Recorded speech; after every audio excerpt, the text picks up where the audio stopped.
Hi everyone, welcome back and Happy New Year. Today I'm going to go as quick as I can through the Winwing PTO2 Pilot Takeoff Panel, give you my thoughts on that. I know I ramble on sometimes, so we'll try and change the format up on this video. So, unboxing. Yes, it's a box. PTO2 Pilot Panel, here we go. Very nice, feels very solid. It's plastic, ABS with metal switches here. When you unbox it, it comes with these warning labels on, because the actuation of these switches isn't always obvious. The parking brake, for example, I think intuitively you would expect to pull it out, turn it 90 degrees and then push it in. That is not how this works. It can move about 60 degrees or rotate left and right. You can push it in and you can pull it out, but you can't do both at the same time. So if I pull it out, I cannot rotate that, and you'll damage the switch if you try to. I assume they've done that for compatibility reasons, or it was just too difficult to source the right part for that. But yeah, something to be aware of. Both the hook and the landing gear, you have to pull the lever out to be able to move it, like so. Both have a mid indent position,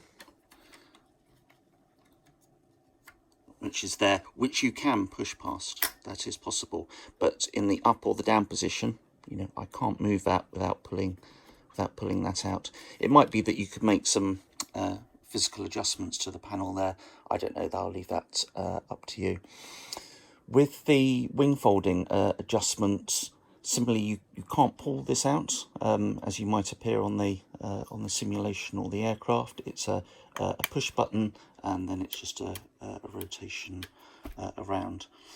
I got this on sale as one of my Christmas gifts for this year, so just be aware that this device does go on sale, and not to pay some of the overpriced offerings that you see in a couple of places. For its mounting options, I'm mounting mine to my sim rig. So briefly, how I've done this is a couple of M5 bolts there that go into these inserts that are already prepared on the back of the PTO panel.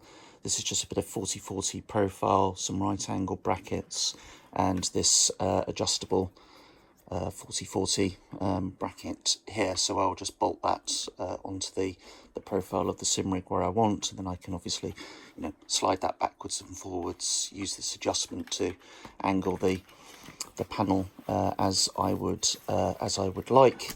I think ultimately I'll end up installing it just behind my throttle, because that's where certainly this portion of the controls you would expect to find on the aircraft.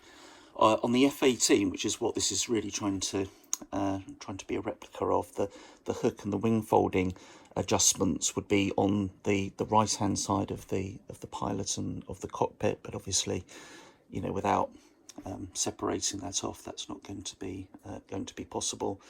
I assume it's all one printed circuit board behind here. I might take a quick look a bit later about that to see if that's possible. But yeah, that is the PTO2.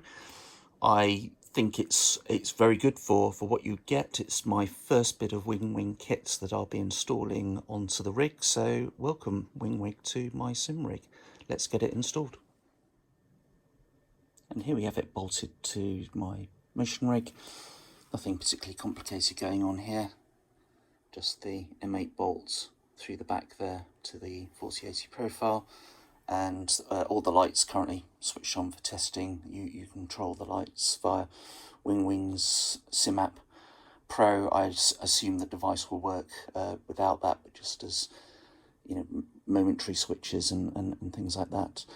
I'm eventually, I think, going to be moving the PTO panel to replace the Whirlpool KA50 Control Panel 3 device here, because that's the more natural place for it in front of the throttle, as I was explaining. And in order to make up space, I'll be moving this panel to sit alongside the collective, so, you know, effectively down here where my my feet are at the moment. Well, obviously not that far down, but this kind of area sitting behind the throttle, I think that's the more natural place for that to sit. Anyway, that is the PTO2 panel from Winwing. Any questions, let me know. I'll give you a demonstration later in the year when I figured out how to set up cameras and stuff to show you the flight sim and what's going on inside the simulation whilst viewing the motion rig. I haven't got that kind of capability set up at the moment, so bear with me, and I'll give you a proper carrier takeoff demo with this guy here. Looking forward to that. All right, hope you found that interesting. Thanks everyone, and see you on the next one.